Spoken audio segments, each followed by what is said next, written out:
बारिश का मौसम है, चारों तरफ सावन की घटाएं छाई हुई हैं, मिट्टी की खुशबू से चारसू महके हुए हैं। लेकिन क्योंकि हवा में नमी का तनासुब बहुत ज़्यादा है, तो ऐसे में हमारे कुछ भाइयों और हमारी बहनों को स्किन से रिलेटेड कुछ इश्यूज भी शुरू हो जाते हैं ऐसे मौसम में।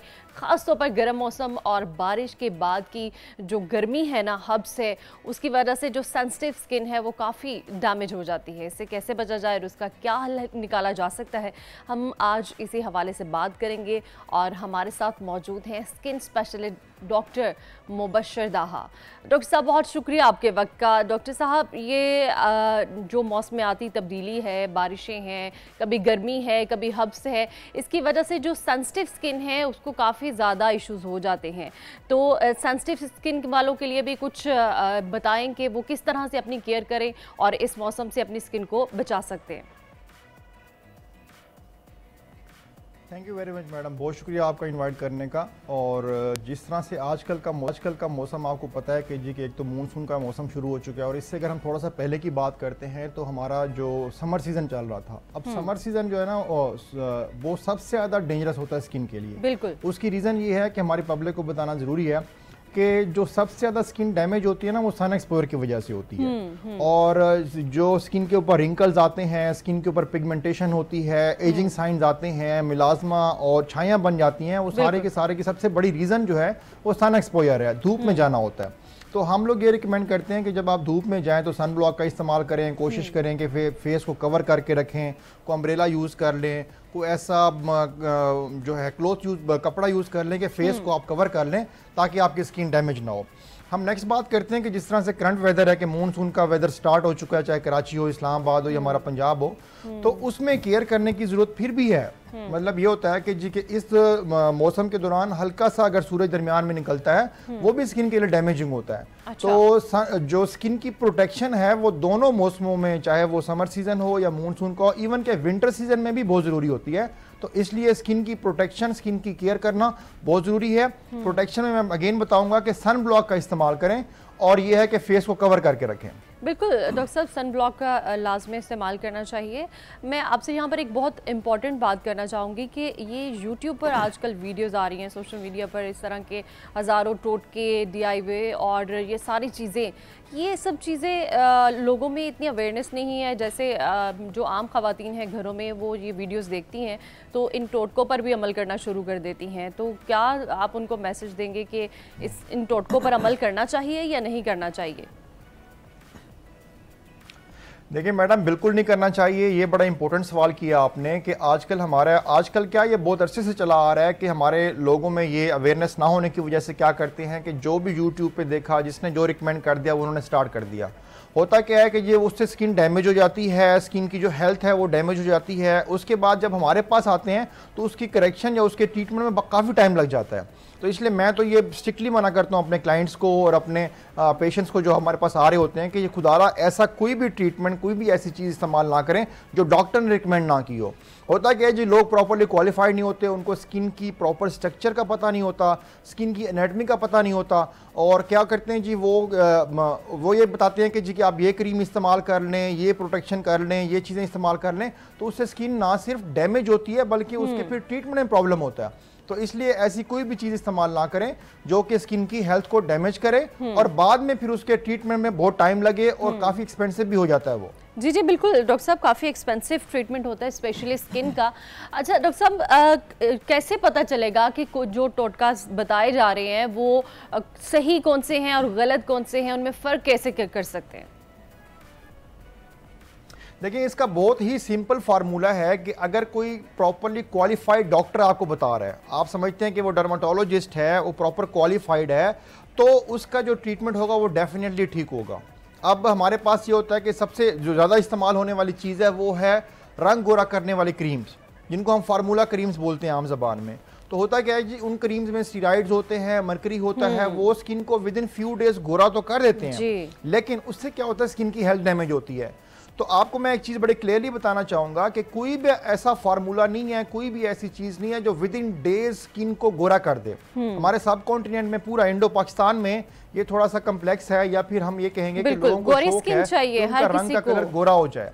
जी जी बिल्कुल ऐसा ही है। जबकि हमारा नेचुरल कलर जो है वो व्हीटिश है। जी जी। तो मैं यूएस गया हुआ था ट्रेनिंग के लिए, अमेरिका गया, तो वहां पे आपको इंटरेस्टिंग चीज शेयर करूं, जो हमारे व्हीटिश कलर के लोग हैं उनमें स्किन कैंसर की प्रेवलेंस या स्किन कैंसर का होना बहुत कम है एज कम्पेयर टू दिस, के जो लोग गोरे होते हैं जिनकी स्किन बहुत गोरी होती है उनमें स्किन कैंसर की प्रेवलेंस ज्यादा है। तो वी आर लकी इनफ कि हमारी स्किन का इस कलर होने की वजह से या फिर गंदमी रंग होने की वजह से हमारे लोगों में स्किन कैंसर के चांसेस बहुत कम होते हैं। तो इस चीज़ को बजाय इसके कि हम इस चीज़ को एंजॉय करें और अल्लाह का शुक्र अदा करें, हम लोग गोरा होने की कोशिश करते हैं। तो इसलिए स्किन का ओरिजिनल कलर अगर आप मेंटेन कर लें तो स्किन की हेल्थ भी बेहतर रहती है। आप अक्सर देखते होंगे कि जो लोग कोई ऐसी चीज इस्तेमाल नहीं करते, पानी का इस्तेमाल बेहतर रखते हैं, सब्जियों का इस्तेमाल करते हैं, फ्रेश जूसेस वेजिटेबल्स देते हैं, तो उनकी स्किन की जो हेल्थ है वो बेहतर रहती है। वो बेहतर healthy skin is more important as compare to गोरी स्किन। गोरी स्किन से हेल्दी स्किन जो है वो ज्यादा जरूरी है। अच्छा डॉक्टर साहब, कुछ लोग जो हैं वो जो जैसे सन ब्लॉक का आपने बताया, तो किस तरह पता चले कि किस स्किन के लिए कौन सा सन ब्लॉक जो है वो बेहतर है और कौन सा डिफरेंट किस्म के मार्केट्स में बहुत ज़्यादा सन ब्लॉक इस टाइम आ रहे हैं, तो आप क्या रिकमेंड करेंगे सेंसिटिव स्किन के लिए, ड्राई स्किन के लिए, ऑयली स्किन के लिए? देखिए ये बहुत इंपॉर्टेंट सवाल है कि जो ऑयली स्किन होती है, 3 टाइप्स ऑफ स्किन नॉर्मली हम लोगों में देखते हैं कि एक ऑयली स्किन होती है, एक ड्राई स्किन होती है, दूसरी कॉम्बिनेशन स्किन होती है। बिल्कुल। ऑयली स्किन ये होती है कि जो अक्सर ऑयली रहती है, चाहे वो सर्दियां हों, चाहे गर्मियां हों, चाहे ये हमारा मानसून का वेदर हो। जो ड्राई स्किन होती है वो most of the time dry रहती है इन ऑल दीज सीजन। और जो कॉम्बिनेशन स्किन होती है वो समर में ऑयली हो जाती है और विंटर में ड्राई हो जाती है। तो जो ऑयली स्किन वाले लोग हैं उनके लिए रिकमेंडेड है कि आप सीबम कंट्रोल सन ब्लॉक इस्तेमाल करें। एक थोड़ा सा प्रॉब्लम ये होता है कि ऑयली स्किन वाले लोग एक्नी प्रोन होते हैं। आप देखें कि जिन लोगों की ऑयली स्किन होती है उनमें फेस के ऊपर पिंपल्स निकलने के चांसेस बहुत ज़्यादा होते हैं और अक्सर निकलते भी हैं, जिनको हम जवानी दाने भी बोलते हैं, उनको एक्नी भी बोलते हैं, उनको हम लोग पिंपल्स भी बोलते हैं। तो ऑयली स्किन वाले लोग जो सन ब्लॉक इस्तेमाल करें वो सीबम कंट्रोल सन ब्लॉक इस्तेमाल करें, ये बहुत ज़रूरी है।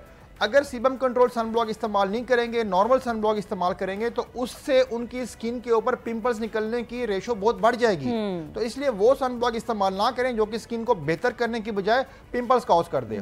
जो ड्राई स्किन वाले लोग होते हैं या कॉम्बिनेशन स्किन वाले लोग होते हैं वो as per situation sun block इस्तेमाल करें कि अगर कॉम्बिनेशन स्किन वाले लोग हैं तो वो समर सीजन में और सीबम कंट्रोल सन ब्लॉक इस्तेमाल करें और विंटर सीजन में वो नॉर्मल सन ब्लॉक इस्तेमाल करें। और जो ड्राई स्किन वाले हैं वो दोनों सीजन में नॉर्मल सन ब्लॉक इस्तेमाल करें क्योंकि उनकी स्किन के ऊपर पिंपल्स निकलने के ऐसे कोई चांसेस नहीं होते। ठीक। अच्छा डॉक्टर साहब, एक और इम्पॉर्टेंट क्वेश्चन, ये जो आजकल फॉर्मूला क्रीम्स का तो आपने जिक्र कर दिया, जैसे कि ये वाइटनिंग इंजेक्शंस हैं, इसके अलावा ड्रिप्स लगवाई जा रही हैं, तो ये किस हद तक सेफ है हमारे लिए कि हम क्या ले सकते हैं इस तरह के वाइटनिंग इंजेक्शंस और ड्रिप्स?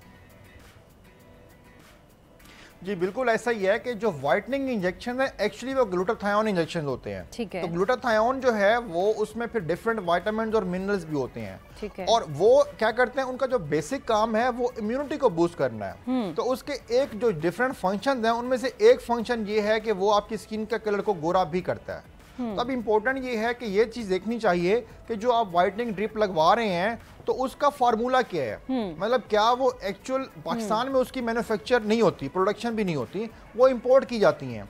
अब इंपोर्ट करने की उसकी क्वालिटी क्या है और अगेन फिर आप कहाँ से लगवा रहे हैं।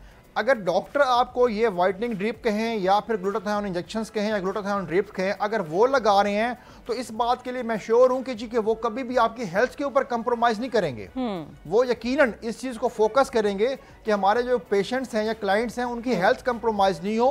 और क्या होता है कि कुछ ड्रिप्स लगने के बाद फिर उसके रिजल्ट्स आते हैं। लेकिन अगेन अगर आप किसी ऐसे के पास जाएंगे कि जो डॉक्टर नहीं है, पार्लर वाले हैं, या आजकल बड़ा ट्रेंड है कि किसी ने सिंपल बीए कर लिया और उसके बाद उसने 6 महीने का कोर्स किया और वो कॉस्मेटोलॉजिस्ट बन गई हैं या बन गए हैं, तो उनसे प्लीज ना जाएं ताकि आपकी स्किन की हेल्थ के अलावा ओवरऑल हेल्थ डैमेज ना हो। बिल्कुल। इसके लिए ये भी पहले चेक किया जाता है कि जब भी आपने कोई इंजेक्शन लगवाना है इस तरह का या ग्लूटाथायोन ड्रिप लगवानी है तो उसके लिए पहले आपके LFTs कराए जाए, लीवर फंक्शन टेस्ट जिनको हम बोलते हैं कि लीवर की हेल्थ हेल्दी, लीवर आपका हेल्दी है तो ही हम ये लोग ड्रिप लगा सकते हैं या फिर ये वाला इंजेक्शन ले सकते हैं। अच्छा डॉक्टर साहब, एक मिथ है या फिर यूं कह ले कि जैसे बड़े कहते हैं कि अच्छा बारिशों का मौसम है, बारिश आएगी और इससे जो गर्मी दाने हो जाते हैं वो ख़त्म हो जाएंगे, बारिश में नहाने से या बारिश बरसने के बाद ये दाने ख़त्म हो जाएंगे, ये किस हद तक बात सच है?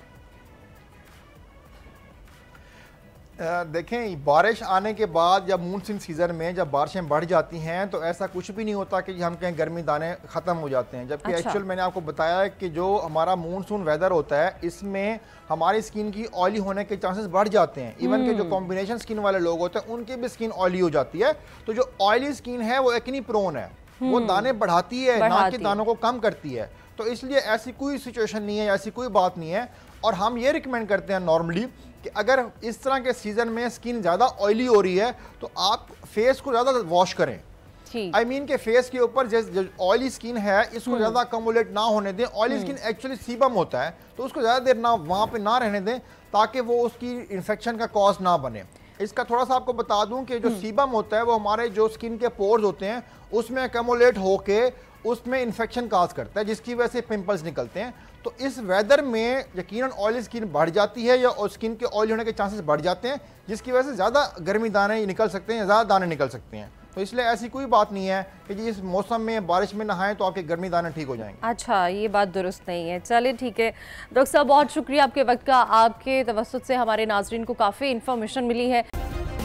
सब्सक्राइब करें और बेल दबाएं ताकि कोई खबर रह न जाए।